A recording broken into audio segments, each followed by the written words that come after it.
Hello, hello, fam. Happy Monday night. Welcome to another Monday Masterclass with your girl, Coach Nat, the Keto Bikini Pro, here with a pump straight from leg day. I don't know how my upper body got such a pump on leg day, but I will take it. At any rate, hello, hello. If anybody is on here with me live tonight, drop a comment. Let me know that you are here. I see y'all. Hey, Michelle. Hey, Karen. Who else is here tonight? We are getting into I feel like I say this every time. Like one of the most important topics we could ever talk about. But yeah, I say that every time. But this one in particular, this topic, I've never actually done a masterclass called self-talk. But I have talked about this topic on many other masterclasses because this is what is behind so much of everything else. When we master our self-talk, when we understand our self-talk, when we can reframe our self-talk, all the things we're going to talk about tonight, literally you can do anything else. Our entire health and fitness journey, or apply it to anything else in our lives, our relationships, our finances, our careers, it comes down to what is happening between your ears, what is happening in your mind. So self-talk is essentially understanding, recognizing, becoming aware, and mastering what is happening in your mind all day long. All the chatter, the mental chatter, all the noise that is getting in the way, standing between you and where you're trying to go, you and your goals. So, hey. Ooh, I'm loving this group here. We got Mary on. Sabette said, oh, yay. I know that you would be excited about this topic, love. 5150 Keto Warrior. Welcome. It was awesome having you on our coffee chat the other day. All right, ladies, let's dive in. This is one of those topics that it's simple, but it's not easy. So as usual, I will have some steps for you tonight. I love a step-by-step process to teach you how to go from A to B. So I have a four-step plan for how you can start to shift and change and master your self-talk. But it may only be 4 steps. And they may be simple steps. They may sound very simple, but they are not easy. That is the tough part, right? But literally, this process, these 4 steps are the key to everything. So, prefacing this topic a little bit. This is the thing. I see this everywhere constantly with clients, members, friends, women. I'm going to say women because this happens a lot more with women than it does with men, in my experience. Granted, I work exclusively with women, so I haven't been pushing and digging as much with men on these kinds of things for me to truly say that it's a female issue, but I'm a little biased to say that this is something we just really, unfortunately, as women, we perpetuate, I think, worse than men. And it's tearing us up. It's tearing us up inside. And it breaks my heart. This is the kind of thing that breaks my heart. All right. I want to give a little context because there is self-talk when it comes to literally everything in our lives. down to the simplest little things. I watched I don't know if it was a TED Talk or what it was. I think it was a TED Talk, something like that on YouTube recently. And the guy was likening, understanding or recognizing what is self-talk by the simplest analogy. You're in the grocery store. He said he was in the grocery store with his family and he was told what to get on an aisle. And he goes down the aisle. He forgets what he was supposed to get on that aisle.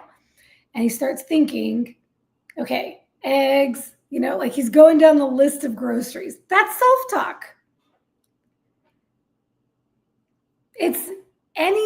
It's dialogue that's happening in your mind. And if you think about it, all of our thoughts essentially are self-talk. We talk to ourselves in little ways like, oh, don't forget to write the notes, put them in the prizes this week. Oh, you've got to do this. Oh, you've got to do that.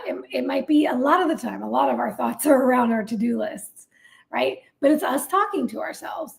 Some of it is very benign, just like that. It's, oh, don't forget to do this. Oh, things that self-talk is not a bad thing. It's there. It's going to be there. It's always been there. A lot of it is very helpful. It's keeping us on track. It's keeping us in charge of the things that we're in charge of. It's keeping things on our mind so that we don't forget to do the things that are important to us and things of that nature. So there's a lot of useful, daily, very benign, very neutral self-talk that's happening all the time.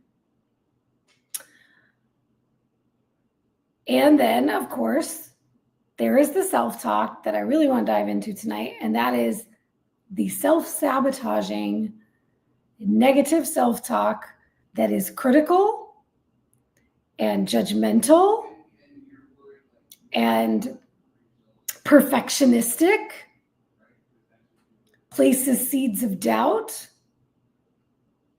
and creates a barrier between us and where we want to go and the things that we are trying to achieve.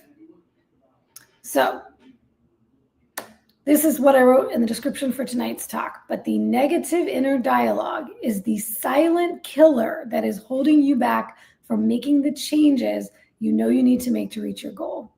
Your mind can either be your worst enemy or your superhero.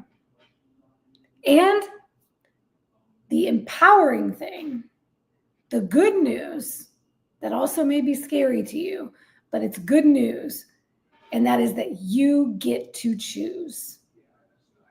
You are actually in charge.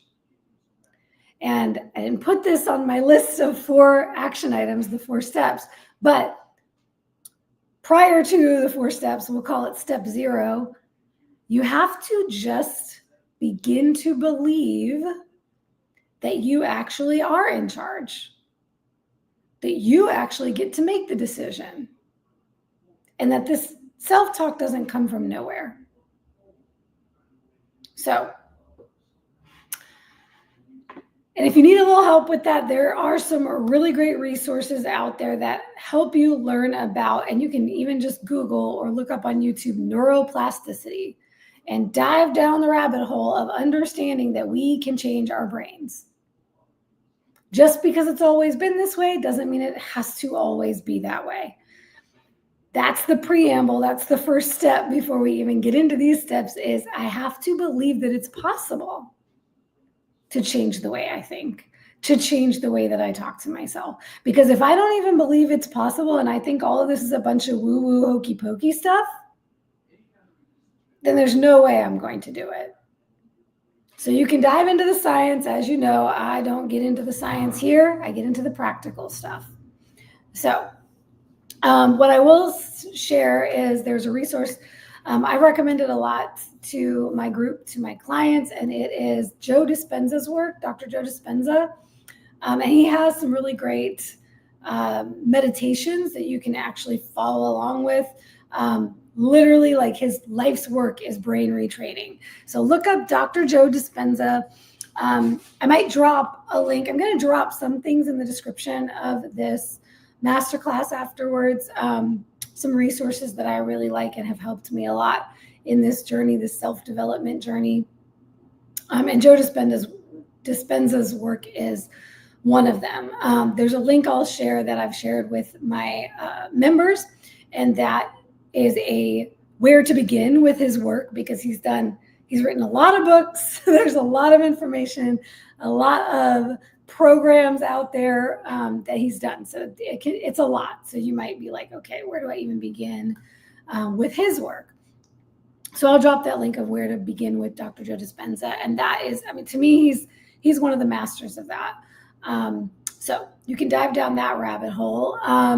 From the disordered eating side of things, relationship with food side of things, a book I always recommend to those who battle with binge eating or bulimia or even anorexia or any disordered eating is Brain Over Binge. That's where this seed was planted. That was the very first place I think I ever heard of being able to change your brain and choose, and that you are in the driver's seat, and learning a little bit about the way the brain works before I even dove into it in other realms. So if you are specifically dealing with food issues, relationship with food stuff, Brain Over Binge is an amazing book, and there's now a podcast as well.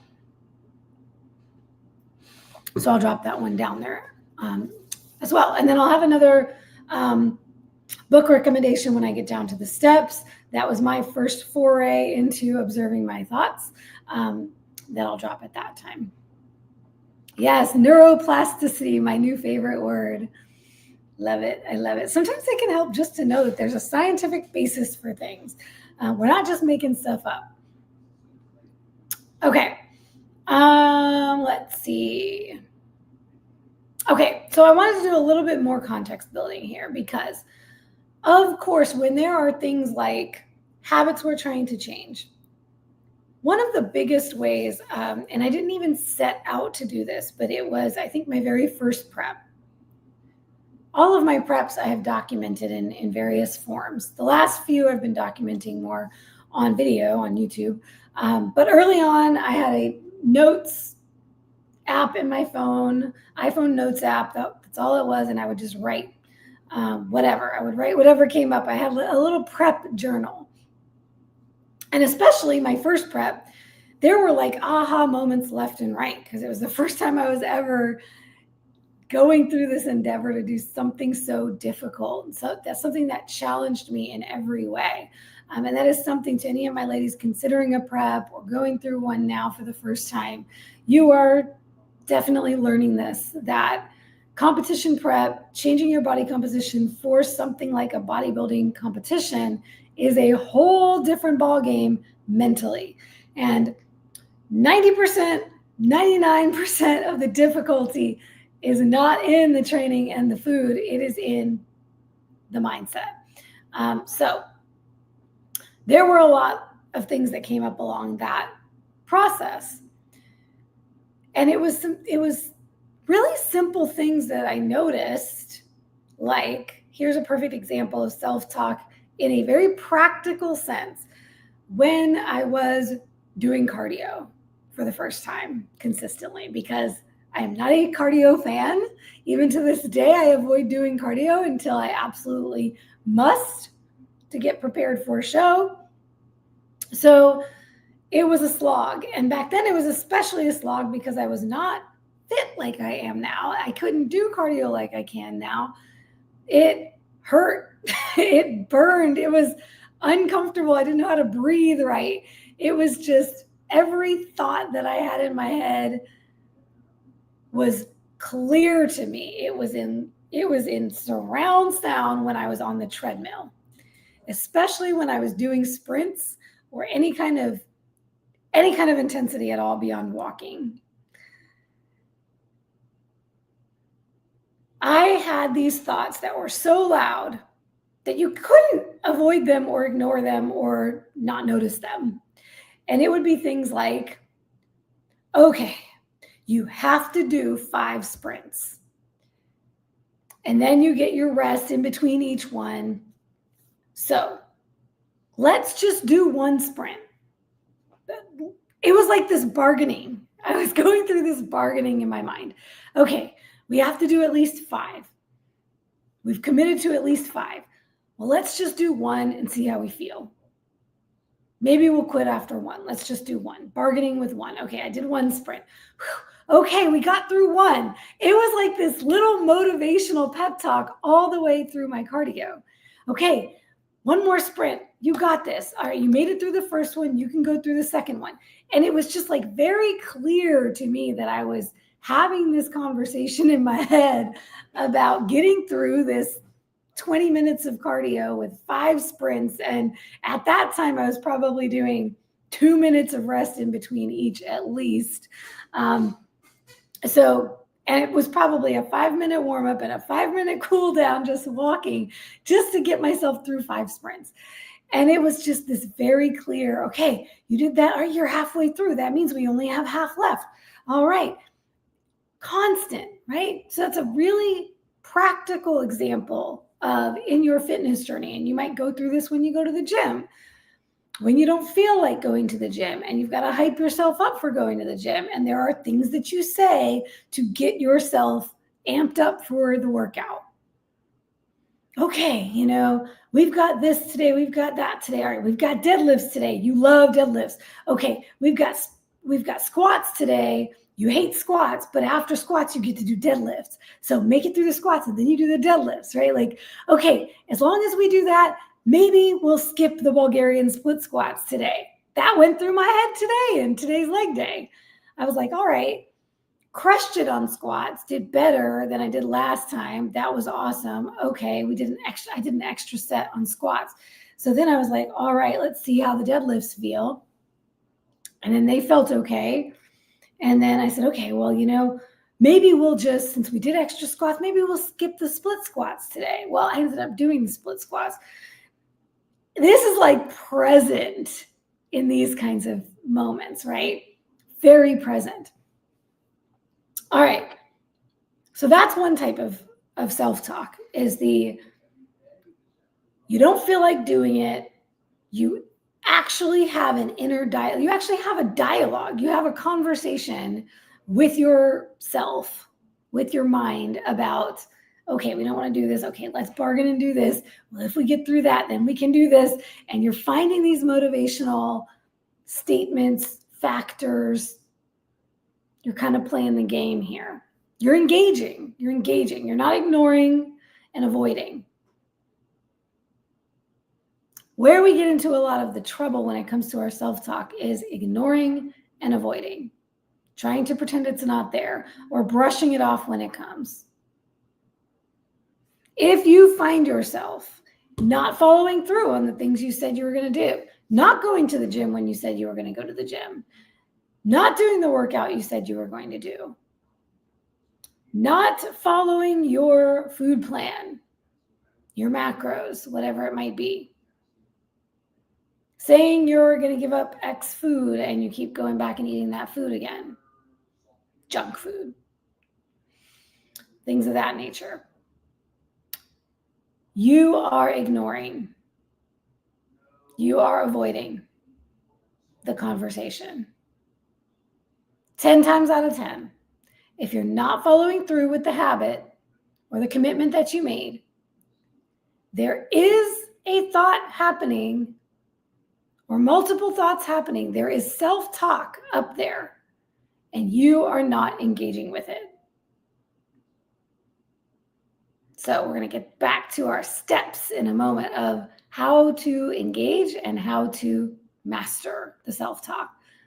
But first, before I even go there,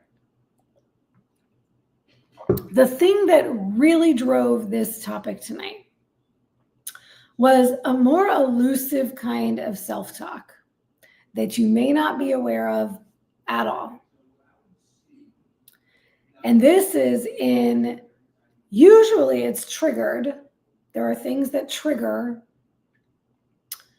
emotions, thoughts, self-talk through interactions with other people. So maybe you're in a group online, maybe you're at work, Maybe you're with the family, somebody says something, and it makes you feel some kind of way about yourself. Something's coming up for you. You get offended. Maybe you get into an argument. Or maybe you separate yourself. Maybe you isolate from those people. Or maybe because of something that somebody else said that made you feel some kind of way about yourself, regardless of whether they intended for it to make you feel that way or not, because sometimes things that people say are meant to be critical or downright mean, and they are actually intending to hurt you. And that sucks. But there are a lot of people that do that. That is very real.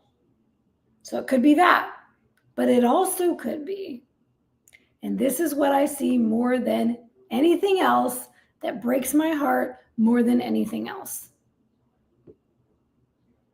Getting triggered by things that people say that either have absolutely nothing to do with you whatsoever,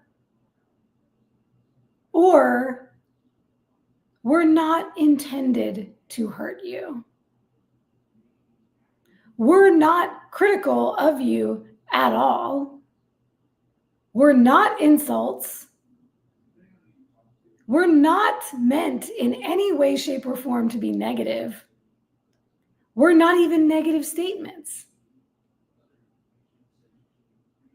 Maybe they were even compliments. Or jokes that you took personally, you took to mean something about you that it didn't mean. And it was purely innocent. People trying to connect. People trying to have a relationship with you. People trying to compliment you about something. And this self-talk goes to a dark place, goes to a critical place, makes it mean something is wrong with you, when that was not the intent at all. I see this over and over and over again. Whether it is, let's remember, I manage a group coaching with 70 women. That's a lot of ladies. That's a lot of stuff, personal stuff, right? And it's a beautiful safe space. It is a beautiful container where we truly care about one another. And the last thing any of us would want to do would be to say anything critical of another person in that space. But I can't tell you how many times a person's own beliefs about themselves show up from something somebody else said that either had nothing to do with them at all or was not intended maliciously at all. And it just triggers something. So ultimately, what this topic is about, what self-talk, what you can do, the most powerful thing you can do in your life is learn to recognize the self-talk, observe it, analyze it, and master it. Because it is going to spin in the background, and a lot of these difficult, painful, uncomfortable emotions that we end up avoiding by going to things for comfort, like food, for example, are triggered by something and we are ignoring it. So that is self-talk also. And I've even seen it with clients where I'll send them a message about something and we're texting, right? So we all know there's You cannot communicate fully via text the way you can on a video or on a phone call. Tone is not as clear in writing. So there have been times I've sent messages to clients, or I've been tardy responding to a message from a client, and it has been taken the wrong way.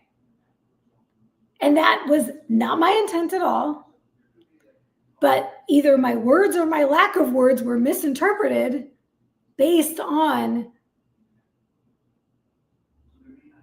what they were making it mean about them. Coach didn't get back to me right away. I must have said something wrong. I must have done something wrong.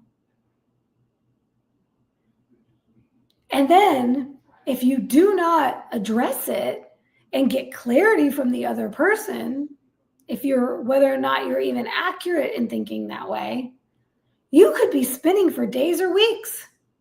Ladies, how many of you have had this happen with a person in your life? Your kids, your spouse, a coworker, a friend, a parent. Assumptions were made about what they meant by something. Or you made something mean something about you that they said that it didn't.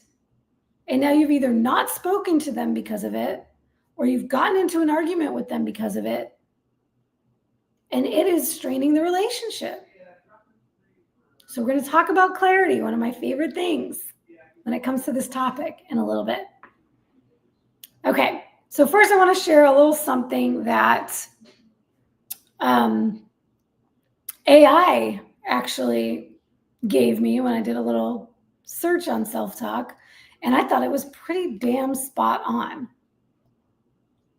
I gotta tell y'all, I think my AI really gets me and sends me the right stuff. It's pretty cool.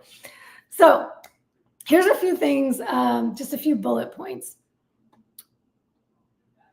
How negative self-talk sabotages our success. Number one, it perpetuates the inner critic. A persistent inner voice that is critical or demeaning can make you feel unworthy or incapable of success. How many of you have an inner critic? I mean, we all do. It's how aware you are of it that makes a difference. Number two, it creates a fear-based cycle. This inner critic often stems from fears of not being good enough or of failure, which can lead to self-protection and avoidance of challenges that could lead to growth. Tune in there. Self-protection. When we get down to one of my steps later, I'm going to talk about not judging the judgment, not criticizing the critic. Because ladies, this stuff comes from somewhere. It's self-protection. We're trying to protect ourselves. So when we avoid challenges that could lead to growth, that's like avoiding the biggest thing we need to focus on. That could be the best thing for us that we're saying we want. But it's this protective mechanism. And it's just a little dysfunctional. So we'll get to that in a little bit of forgiving that part of you. Okay. Number three, it leads to procrastination and avoidance. As I was just talking about, the belief that one will screw this up can lead to delaying important tasks or avoiding them altogether, preventing progress towards goals.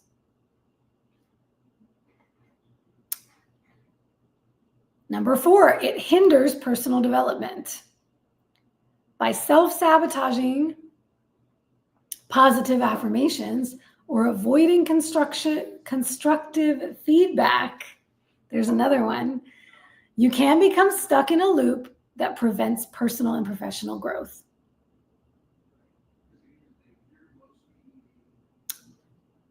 Number five, it maintains a negative self-image.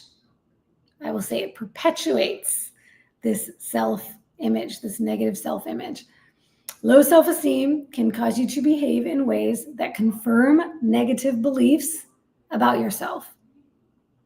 Creating a self-fulfilling prophecy of failure. This is the key behind self-sabotage, by the way. And I do have a self-sabotage masterclass, which I haven't watched in a while, but I suspect I may give you the same steps I'm giving you here tonight, because it probably led back to the self-talk discussion about identifying your thoughts. So listen to that again. Low self-esteem can cause you to behave in ways that confirm these negative beliefs about yourself. If I think I'm this, you may have heard me say before, the most powerful thing you will ever say are the words that come after I am. So be careful of what you say about yourself. When you say I am, that holds power. So if you believe negative, low self-esteem thoughts about yourself, you will be likely to act in ways that confirm that belief. And you'll be stuck in this self-fulfilling prophecy of failure, because that's who you said you are. So I'm not even talking about identity tonight, but that is a big piece of it. Okay. And then finally, number 6, it leads to self-isolation. So I talked about this earlier. Pulling away from friends, family, colleagues, especially during stressful times, can prevent you from seeking or receiving necessary support. Oh boy, as a coach, do I see this a lot. When the shit hits the fan with a client,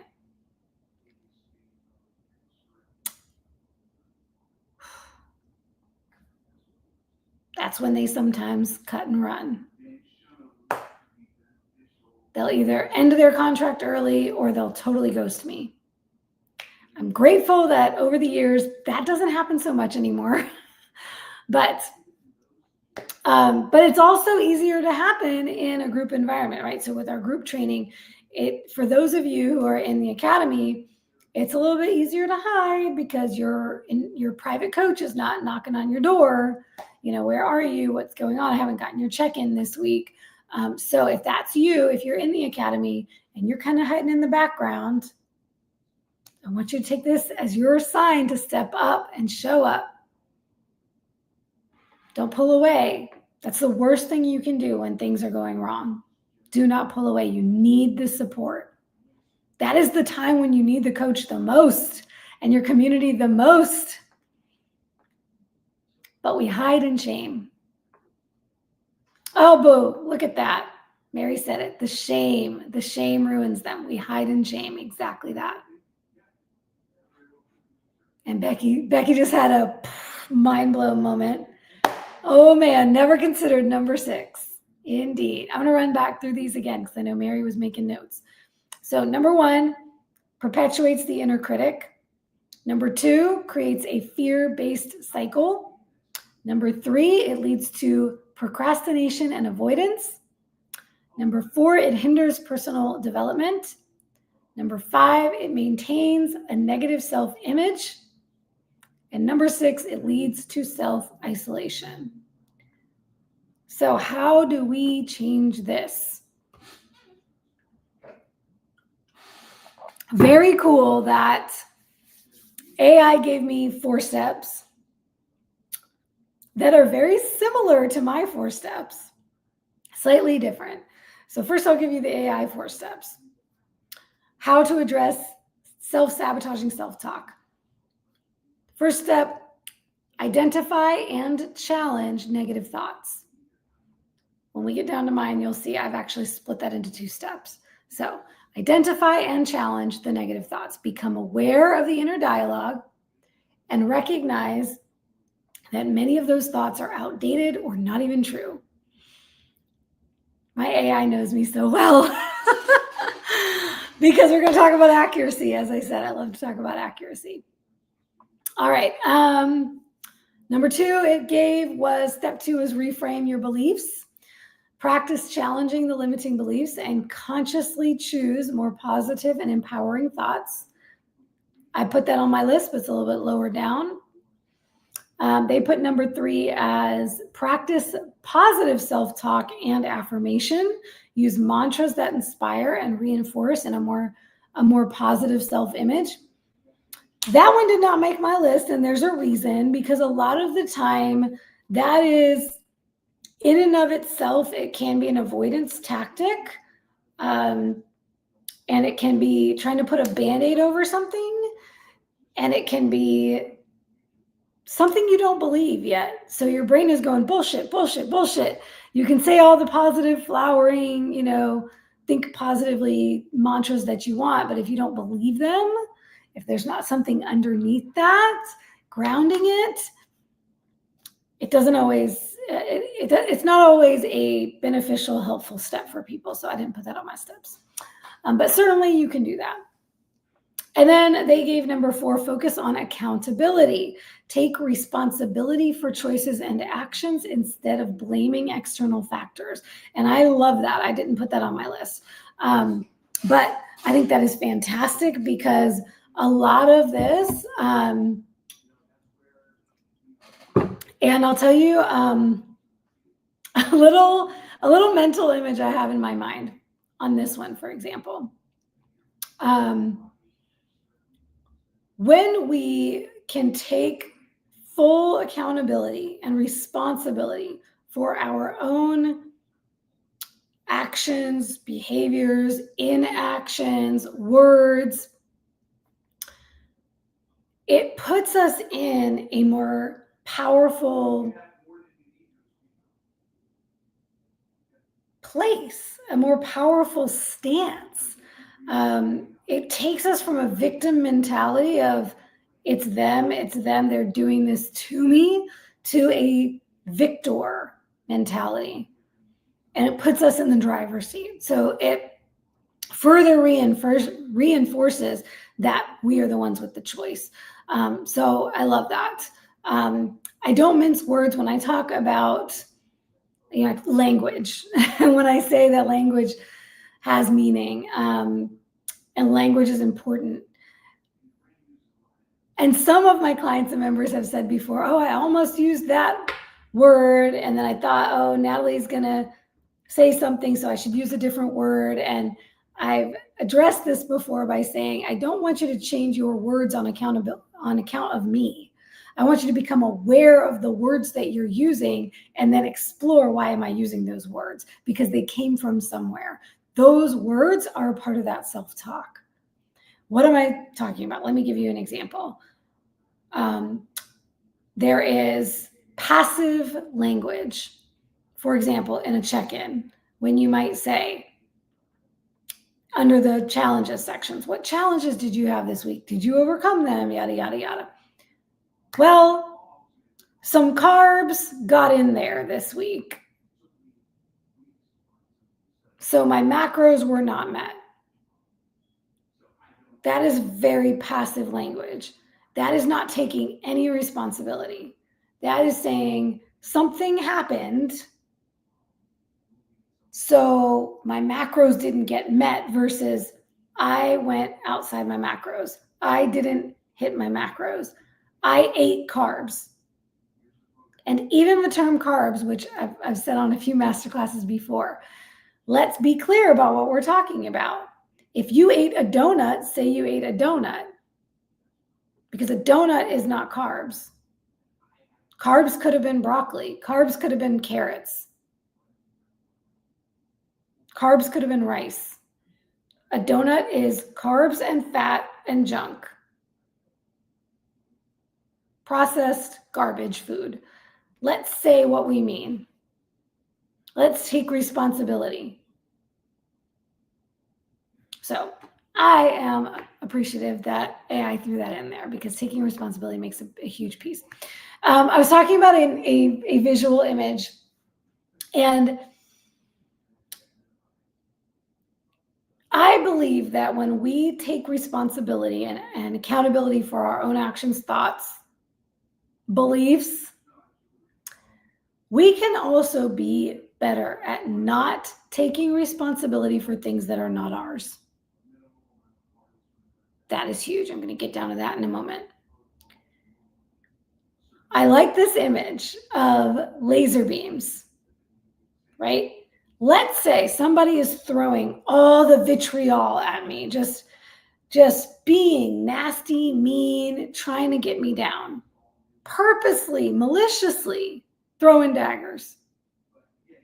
I have this image of pew, pew, pew, pew, pew. I am deflecting those lasers. The lasers are coming at me and I'm deflecting them left and right. Nope, nope, that's not mine. I am not receiving that. Just because you're throwing it doesn't mean I have to receive it. Pew, pew. I'm going to send it right back to you. When I'm taking full responsibility for the things that are mine, I do not have space to take on your shit. And I will not take it on as mine, even if you try to put it on me. And as a coach, let me tell you how to grow into this. Because there was a time, it is very energetic work. And for those of you who work with other people in a capacity of, a helping profession of any kind, my massage therapist, oh my gosh, there's a massive energy exchange with massage therapy. They literally physically are taking on the energy of their clients. And so they have to do their own kind of grounding practices to release that energy, right? Same thing happens with business coaching, with relationship coaching, with health coaching, health and fitness coaching. I can't even imagine therapists and counselors and the kinds of things that they have to make sure they process and they release because it's not theirs. So that being said, this is a couple of sound bites, big things I want you to take away from this if you get nothing else. Nothing on this earth has any meaning except the meaning which we assign to it. What does that mean? Let me say it again. I'm going to stand up for this one because I put my stand-up desk down because of leg day. But now I'm going to stand back up. Okay. Write it down. Write this down. Nothing on this earth has any meaning except that meaning which we assign to it. What do I mean by that? If somebody says something and you feel some kind of way, you are making it mean something about you. If you read something or watch something and you feel some kind of way, you are making that mean something about you. So the $1 million question, I want you to write this down, put it on a sticky note, put it somewhere you can see it every day. And I want you to start asking yourself this when you start to feel triggered. What am I making this mean? What am I making this mean about myself? What am I making this mean in general? And just asking that question in that way triggers your brain. Oh, I'm driving this. I'm driving these thought processes. I get to choose what this means. I can make it mean something positive, I can make it mean something negative, or I can make it mean something neutral. I'm in the driver's seat. What am I making this mean? Okay. And then as I was talking about the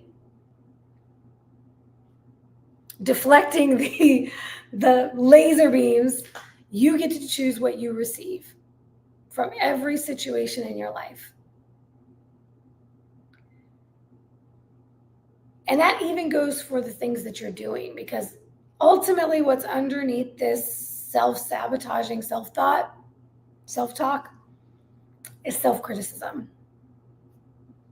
The best thing that ever happened in my life was when I lost my job in my career, my previous career before coaching.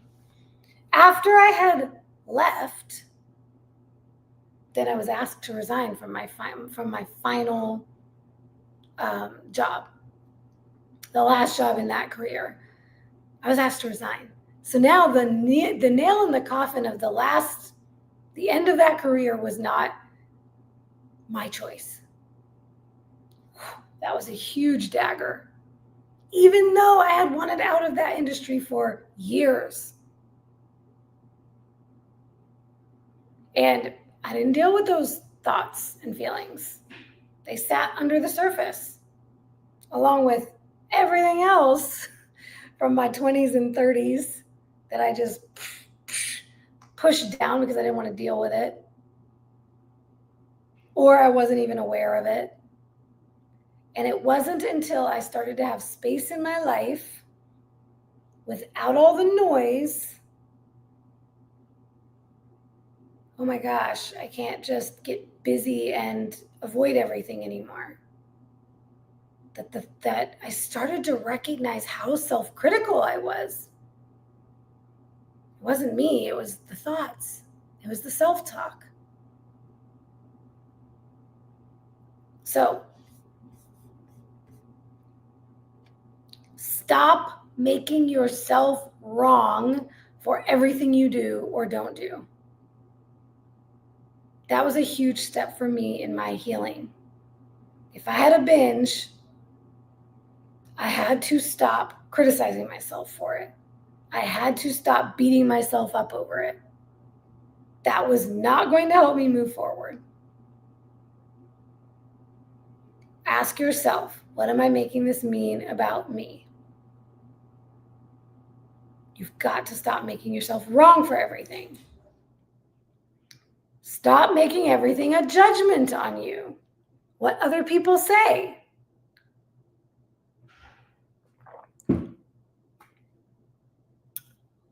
What other people do. Watching other people and then making that mean something about you. So how? All right, here's my 4 steps. Number 1, become aware of the self-talk. We cannot do anything until we become aware of it. Awareness is the first step. So observe the thoughts. That is number 1. Notice the thoughts that you think.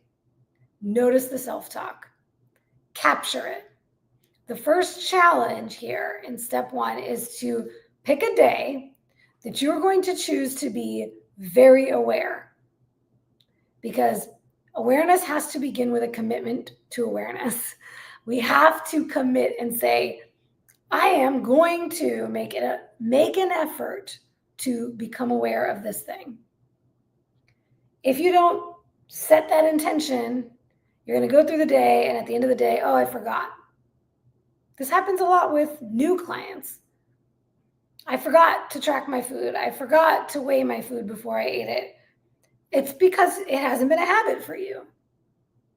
So even though we talked about it, you did not clearly set the intention and prepare yourself to do it.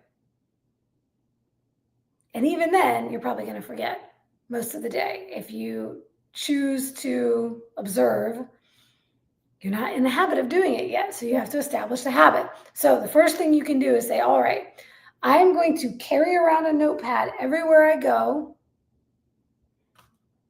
You could even clip it to yourself, because that's a great reminder, because you don't usually walk around with a notepad clipped to your waist.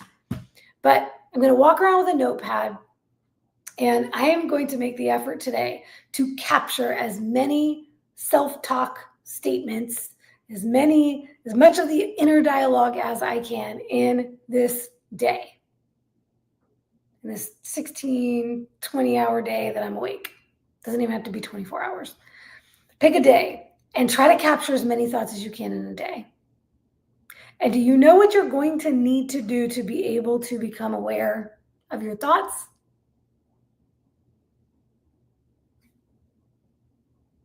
What do you hear right now?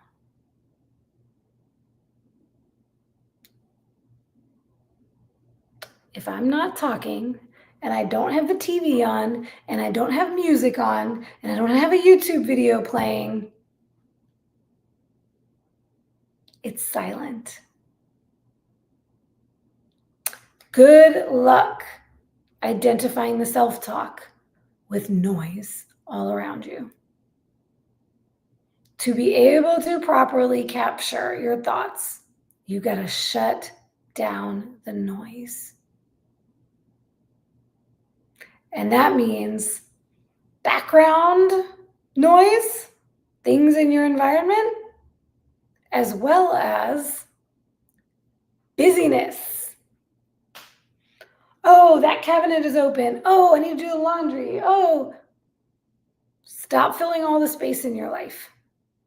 You have to create space.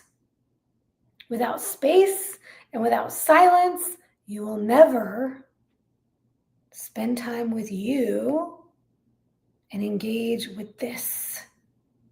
And it doesn't have to be in a perfect little meditation spot. It just needs to be a little quieter. I don't know about y'all, but I have something going when I'm in the car. But some of my most profound aha moments happened when I didn't have the radio on, I didn't have a video on, I didn't have the GPS on, and I was able to just be. So find more silence in your day, shut down the external noise, stop being busy. It will help you connect with your thoughts a lot more. All right, number one. That's number one. Become aware of the self-talk. Number two, get curious about it. Don't judge the judgment. Don't fight fire with fire. It's not going to help anything. How many people ever settled an argument by arguing harder, talking louder, fighting? Fighting doesn't win. So don't argue against the self-criticism. Don't beat yourself up for beating yourself up. I have seen that firsthand. Oh my God, why did I think that? I'm so stupid. Now you're making it worse. That is not helpful. Instead, get curious. Where is that thought coming from? Why would I say that about myself? Well, how did I come to that conclusion? Just notice. Get curious. Observe without judgment. This is one of the hardest parts, by the way. And then finally, number three, or not finally, we have one more after this. Number three, challenge the thoughts. Ask questions. Don't fight it with statements. Ask questions.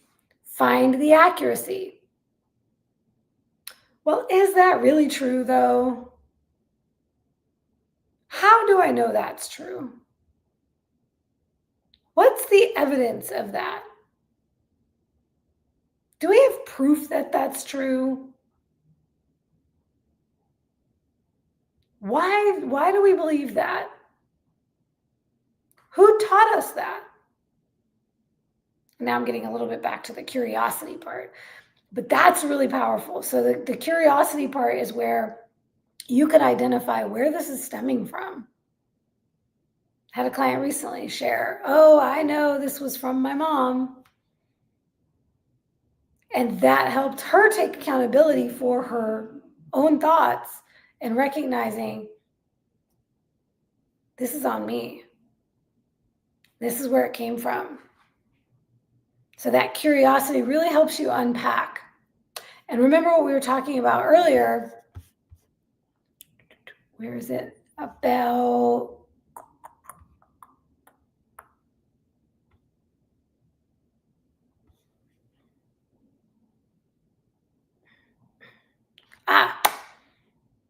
the inner critic often stems from fears of not being good enough, which can lead to self-protection, which is that avoidance piece.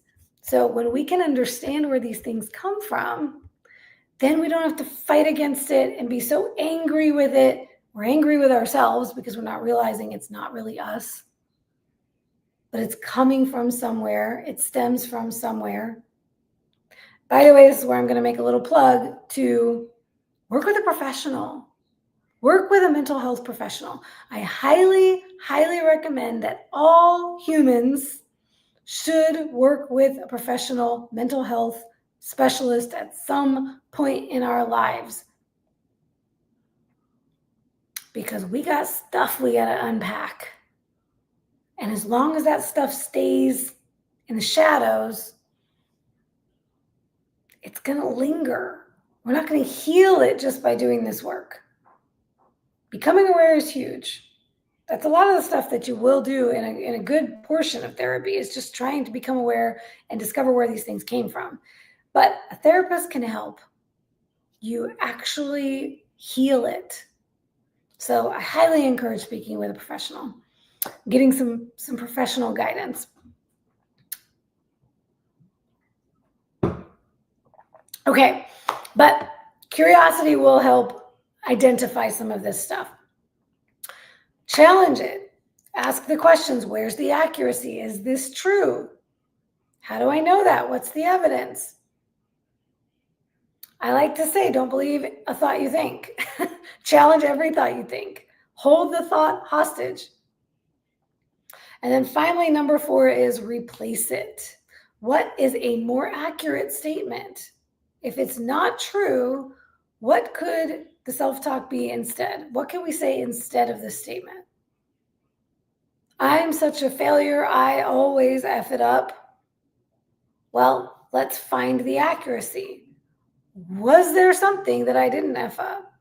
Was there anything in my life that I can point to where I was not a failure, where I did not fail at something?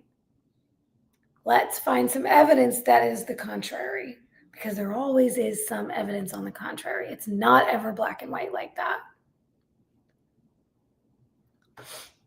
And then let's replace the statement. What would be a more accurate statement?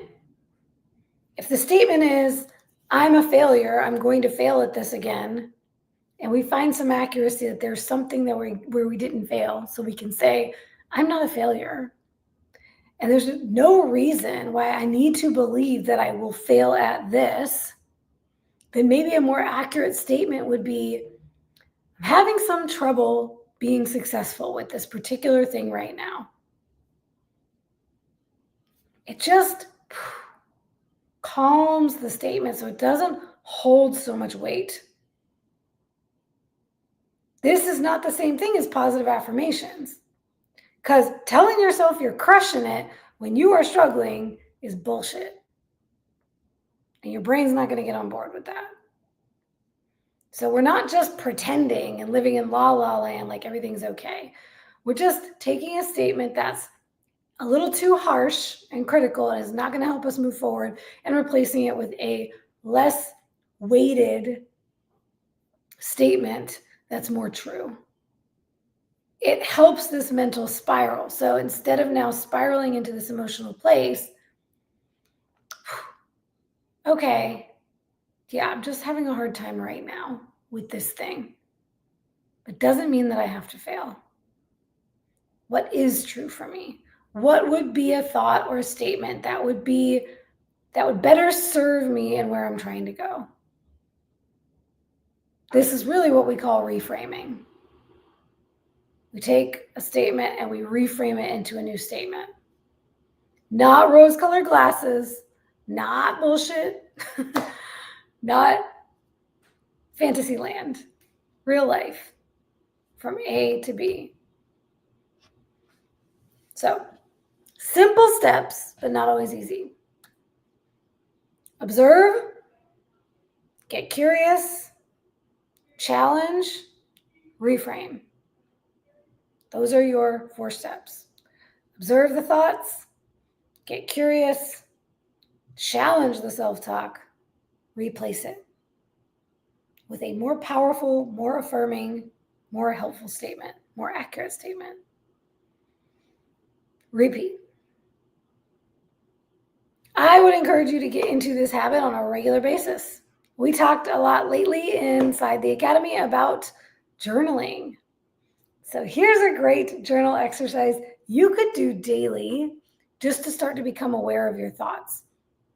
And I said I would mention another book resource that is one of my favorites, particularly for learning to observe the thoughts. And that is the book Untethered Soul by Michael Singer. I'll drop that in the description as well. That was the first book that really talked about you are not your thoughts. You are the observer of your thoughts. So it can help you with the belief that this is not you thinking these things, separating yourself, learning to observe, learning to become aware. If you take this challenge of doing these steps, please keep me posted on how it goes. Drop a comment on this video, holler at us in the Facebook group. If you're in the academy, drop it into the forums or mention it in your check-in or bring it up on a Zoom call. Or if you want help with this, if you want to workshop through it a little bit, bring it to a Zoom call. Let's talk about it. We can dig a little bit deeper. Awesome. So that is it. I'm ending right at an hour this week. I hope that this helps you shift, change, and master your self-talk so you can move forward and stop letting that little whiny bitch hold you back. I know I said don't criticize the critic, and I totally just called her a name. But also, you know what? This was another little bonus tip that somebody taught me a long time ago. And it was about like lightening the energy around this self-talk, or what I call the limbic brain, by giving it a silly name. You know, I like to call it Felicia and be like, bye, Felicia. Like, nobody cares what you have to say. You know, this is not helpful. You are dismissed, right? When you can find some lightness, some humor in it, once again, it like takes the tension out of the air. Because this stuff can feel really heavy when we're trying to deal with it. So have a little fun with your inner critic. Have a little fun with your limbic brain. Give it a silly name. Let it know, I see you. I hear you. I know you're trying to protect me, but we don't need you right now. You are dismissed. Goodbye. And with that, goodbye. Good night. Y'all have a wonderful rest of your week. Challenge those thoughts. Get busy observing. And I hope to hear how this goes for you. Love y'all.